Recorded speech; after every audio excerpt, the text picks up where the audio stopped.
Hey guys, new day for us as we go into the final stretch with the Heisei era, going into what I definitely feel is the weakest of it. Godzilla versus Space Godzilla. With a name like that, what are you expecting? Oh boy, that sounds like we're back to a Showa level corny again. I can tell you this though, the writing will be, but the monster won't. The monster is definitely the most malicious one of all. Huh. And I'll tell you this, but the one thing that can be a little confusing is there's two possible origins. I'll just get right out of the way. Either Biolante sent some of Godzilla's G cells into a black hole, or when Mothra knocked the asteroid, some of Godzilla's cells that were on her got onto it and it went into a black hole. Either way, Godzilla's cells got into a black hole, came out, Space Godzilla. Oh boy. Also, we're gonna get Baby as little, and he's in the Minya phase. Oh boy. Yeah, but he's still more adorable than Minya ever was. Ah. But it's that annoying type of like, how does this thing turn into a going from baby to junior? Like there's this that you'll see Junior next movie. But how did he go from that to that? But look, this like little again Pillsbury Doughboy. Now Miki gets a bigger role as well, but it's not a good one. Oh boy. Because it goes nowhere. That's the problem. It goes absolutely nowhere. It feels like they were like it's obviously the last movie they had a plan. And they were thinking about ending it. This one, they had no idea what to do, so this one just feels so slapped together. Again, you'll see what I mean. I could be wrong. It's been a while since I've seen it, but I don't think so. I don't think I'm wrong. All right, we'll see you guys on the other end.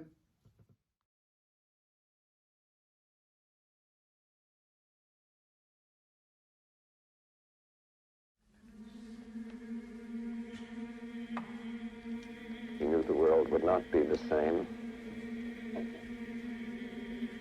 Few people laughed. Few people cried. Most people were silent. I remembered the line from the Hindu scripture, the Bhagavad Gita. Vishnu takes on his multi-armed form. He says,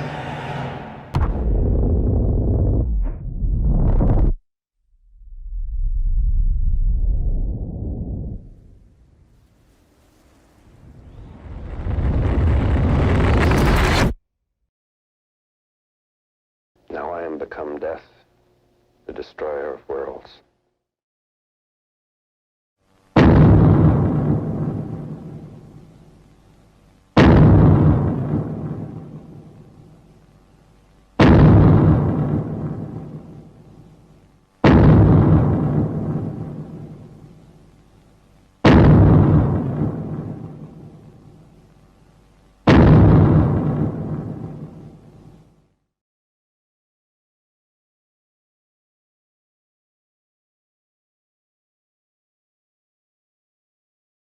Hey guys, we just got done it. What did we just watch? Was it that bad? Oh, right. Not really. It wasn't that bad. Sorry. Couldn't resist. Yeah, this wasn't that bad at all. Sure, it's the weakest of the The Heisei. Heisei, definitely, but it's sort of the comparison of what happens when you have a kid who's like the smartest kid of his small town, and then he goes to Harvard, and then suddenly he's on the bottom rung. Like, he's not bad, it's just, you're already among so many other great people that it's just like... Yep, it's not even in the same galaxy as some of the worst we saw of the Showa. Yeah, it's like, it's right up, if it were in the Showa era, it'd probably have been one of the better ones. Exactly, not the best, but it would definitely be up there. It'd be beneath the Mechagodzillas.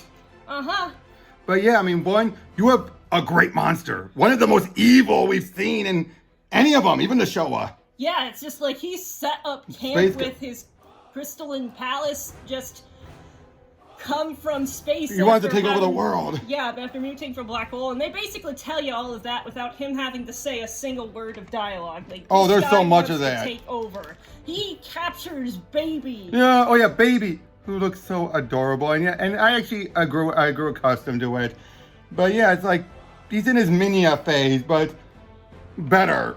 Yeah, or it's just like that innocence is really played up to sort of like contrast with like how much of a dick Space Godzilla is. Especially by when comparison. he sees Space Godzilla, he's like, Daddy! And he's just like, We're like, no, you idiot, stop!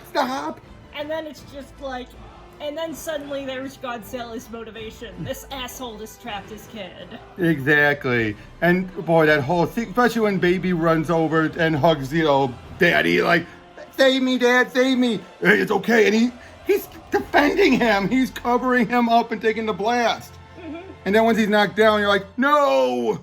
Yeah. And then we have the last bit was with Baby. There was a cute bit at the end where we see him actually doing better than smoke rings, little fireworks or bubbles. Yeah, that was a lot cuter. Now, this is Mickey's movie. Mm-hmm. And that's... Any faults we have with it is with the dub more than anything else. Yeah. The dub, she's not a bitch, but she comes up a lot like Masako with how the acting goes, doesn't she? Mm-hmm. Or how the script was changed, I mean. Yeah. And basically this is a movie about, and I read this from TV Tropes, so it's a good analysis. It's about moving forward. Uh-huh. And how do you recognize? And this is the movie where we had the fallout from Violante. Oh, yeah. Yeah, Gondo, the guy who said, stick to smoking, that guy. Mm-hmm. Yeah, his sister and best friend are both in this. And the sister wants to control Godzilla, and the best friend wants to kill him.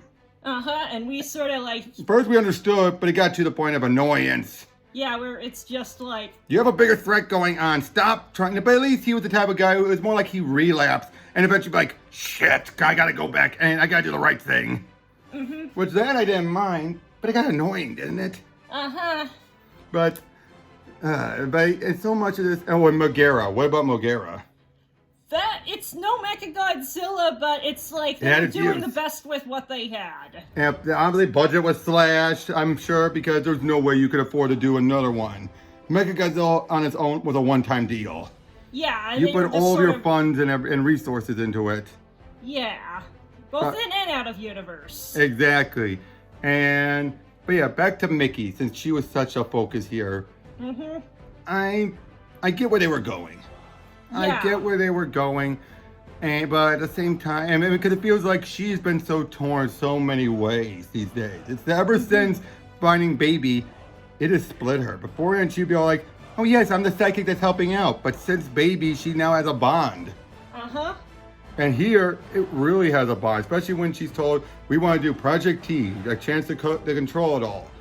And she's like, we shouldn't be doing this. We should be trying to make peace with Godzilla, not trying to, like, make him our puppet or whatever. And then we have the dumbest thing edition, the stuff with the Mothra Cosmos. Yeah, it's just like... Where did that come from? When did you have a connection with the Cosmos? That was Masako who had a bond with them, not Miki. Yeah, that was just kind of straight out of nowhere. And and obviously they gave her these earrings that were the Mothra and stuff. It was meant to be a more visual representation of her using her powers. It was cute at first, but it got dumb, where it was just like pulling on her ears and all this stuff. I'm like... Yeah, it's just like, I think it would have been better if they had set it up better, but right now it just seems to have come straight out of nowhere. Exactly. Then you have them visiting and giving them a warning, which was fine. Yeah, that much would have been okay, but then the other two messages, especially the second one, talking with like, what were they even saying? Mm-hmm. I don't even remember what the message was. It was so dumb. Yeah. But again, Miki is kind of like trying to give her a love interest, which she doesn't need, but they don't make it a definite. It's a budding romance. Yeah, it's just like, yeah, I've seen romantic subplots done worse. Yeah, but you have a point where, but I wanted to slap the guy when at least on the dub side, when he was saying like, oh, why are you focusing on Godzilla? Maybe you can find someone else. It's like, dude, don't. Now, granted, if you go by the actual original Japanese, you can imply that Miki feels like her social status has stalled because she's focused so much on Godzilla. Mm-hmm. And we'll find out in the next movie, her powers are eventually going to fade away. Yeah. Which I find that interesting, that psychic abilities actually have a limit. Yeah, it's just like, yeah, you can't just do that. You don't have it forever. Mm-hmm. So yeah, it's probably, and I'm betting if you go by it in this movie, she's aware of that. Yeah, where it's just like, I've spent most of my life since I was a teenager dealing with Godzilla.